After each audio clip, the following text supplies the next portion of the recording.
দর্শক, বেশ গভীর রাতে বলা যায় আপনাদের সঙ্গে যুক্ত হচ্ছি। বাংলাদেশের ঘড়িতে এখন ঠিক রাত 1:08। সারাদিন আজকে যেটা হয়েছে যে পার্সোনালি অনেকে ফোন করেছেন দেশ বিদেশ থেকে, যে আচ্ছা বলেন তো ম্যাডাম খালেদা জিয়ার অবস্থা কি। আসলে আমি বলতে পারিনি, কিন্তু আমি প্রতি মুহূর্তে অনুভব করছি যে বেগম খালেদা জিয়া ভালো অবস্থায় নেই। এর মধ্যে সারাক্ষণ খবর রাখছি, চোখ রাখছি টেলিভিশনের পর্দায়, বিভিন্ন সূত্র থেকে যেই কথাবার্তা শুনছি সবগুলো আপনাদের সামনে আসলে বলতেও পারছি না। এটা হচ্ছে বাস্তব, কারণ আমার কাছে তার কোনো তথ্য প্রমাণ নেই। আচ্ছা, আপনাদেরকে একটা জিনিস দেখাই। এই যে দেখেন, ছবিটা দেখেন, এই একটা ছবি প্রধান উপদেষ্টার ছবি। তিনি আজকে এভার কেয়ার হসপিটালে বেগম খালেদা জিয়াকে দেখতে গিয়েছিলেন। দেখেন এই একটা ছবি দেখেন, আরো দেখাই আপনাদেরকে। আরো একটা ছবি দেখেন, ডাক্তার ব্রিফ করছে প্রধান উপদেষ্টাকে, তিনি বসে আছেন দেখেন। আরো একটা দেখাই, আরো স্পষ্ট হবে। এই তিনটা ছবি দেখেন, দেখলেন? আচ্ছা, প্রধান উপদেষ্টা যে দেখতে গেছেন, কাকে দেখতে গেছেন? বেগম খালেদা জিয়াকে। বেগম খালেদা জি কোথায়? তিনি সিসিইউতে অথবা আইসিইউতে। তো প্রধান উপদেষ্টা মানে কাছের এই প্রান্ত থেকেও তো দেখতে পারতেন, এবং সেই ছবিটা যদি গণমাধ্যমকে দেখানো হতো তাহলে বোঝা যেত যে বেগম খালেদা জিয়া কেমন আছেন। আমরা কিন্তু সেটা দেখতে পাইনি। গতকালকে 3 বাহিনীর প্রধান গেছে, আমরা কি দেখেছি যে 3 বাহিনীর প্রধান দেখছেন বেগম খালেদা জিয়াকে? না, আমরা দেখিনি।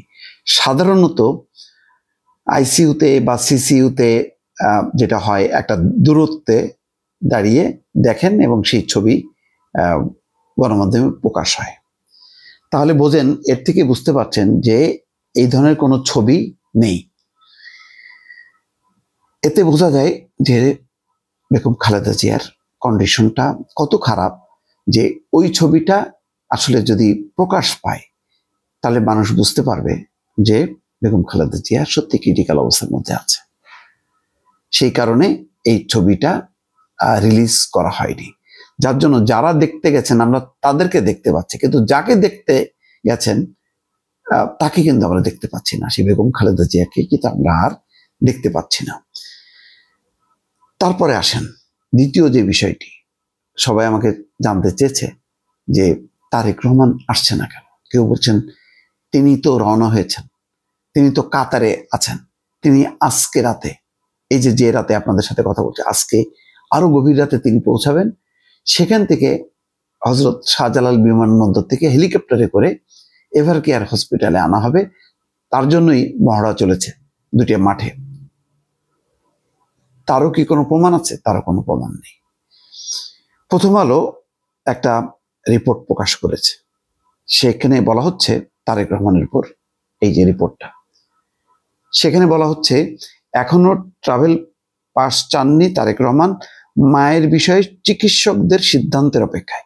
আন্তর্জাতিক মেডিকেল বোর্ড, যেখানে যুক্তরাজ্যের বিশেষজ্ঞ ডাক্তার এসছে, চীনের আরো 4 জন বিশেষজ্ঞ ডাক্তার এসছে, এবং আগের দিন 5 জন এসছে। তার মানে একটা আন্তর্জাতিক চিকিৎসক বোর্ড গঠন করা হয়েছে। তাদের সিদ্ধান্ত নেওয়ার কথা যে বেগম খালেদা জিয়ার চিকিৎসা কি দেশেই চলবে নাকি বিদেশে চলবে। এখনো রাত পর্যন্ত, রাত এখন 1:12, এখনো কিন্তু আমরা জানতে পারিনি যে বেগম খালেদা জিয়াকে আসলে নেওয়া যাবে কিনা। দুটা চিন্তা ভাবনা আছে। যদি আন্তর্জাতিক যেই বোর্ড, চিকিৎসক বোর্ড, তারা মনে করে যে একটা লম্বা জার্নি তিনি দিতে পারবেন, তাহলে তাকে লন্ডনে নেওয়া হবে। আর যদি মনে হয় যে না, বেশি লম্বা পারবেন না, অল্প, তাহলে সিঙ্গাপুরে নেওয়া হবে। তাহলে তারেক রহমান দেশে আসবেন না। তারেক রহমানের ঐকান্তিক চাওয়া যে লন্ডনে আসুক তার মা, তাহলে দ্রুত চিকিৎসাটা করা যাবে। কিন্তু আসলে কি সেই কন্ডিশনে আছে? আমরা তো বেগম খালেদা জিয়াকে এখন দেখছি না। আর সিঙ্গাপুরে কি আসার মতো অবস্থায় আছে? আমরা তাও জানি না। আমরা যা জানি না তা নিয়ে যদি আমরা মন্তব্য করি তাহলে হবে বিভ্রান্ত ছড়ানো, গুজব ছড়ানো। দর্শক মাফ করবেন, আমি এই কাজটা করতে চাই না। আমি এখন যা যা বলছি সবগুলো আপনাদেরকে বোঝার জন্য। আমি কিন্তু আসলে আজকে সারাদিন বোঝার চেষ্টা করেছি যে আসলে পরিস্থিতি কোন দিকে গড়াচ্ছে। এক হচ্ছে বেগম খালেদা জিয়ার কন্ডিশনটা কি, প্রকৃত অবস্থাটা কি, সেটা বোঝার চেষ্টা করেছি। বেগম জিয়ার চিকিৎসাটা আসলে কোন পর্যায়ে আছে, উনি কি ব্যাক করতেছে? না, তেমন সংবাদ আমার কাছে নাই। আবার পাশাপাশি দেখছি যে এরকম একটা শেষ মুহূর্তে তারেক রহমান কি আসবেনই না, না আসলে এটার প্রতিক্রিয়া কি হবে। সুতরাং বোঝার চেষ্টা করলাম, না সেটার একটা পেলাম যে না, হেলিকপ্টার যখন নাকি এভার কেয়ার হসপিটালের পাশে দাঁড়াবে, সেটা দুইটা হইতে পারে। একটা খুব খারাপ, সেটা আমি আর বললাম না। পজিটিভ যেটা, সেটা হলো ওই হেলিকপ্টার হয়তো হযরত শাহজালাল থেকে এই লোকজনের ভিড় বা যানজট টানজট এড়িয়ে একেবারে সাথে সাথেই শাহজালালে আসলেন, সেখান থেকে ক্যান্টনমেন্ট থেকে নিয়ে আসলো এভার কেয়ার হসপিটালে। আমি এটাই বুঝি, এর বাইরে আমি আর কিছু বুঝতে চাই না। দর্শক, আমার কাছে আসলে এইটুকুই তথ্য, এর বাইরে আর কোনো আপাতত তথ্য নেই। যেগুলো শুনছি সেগুলো আসলে বলতে পারছি না, আমাকে ক্ষমা করবেন। আমি অবশ্যই যদি প্রকৃত কোনো তথ্য পাই বলার মতন আমার কাছে প্রমাণ থাকে তখন বলবো, তার আগে আমি এমন কোনো কথা বলবো না। দর্শক ভালো থাকবেন, আল্লাহ হাফেজ।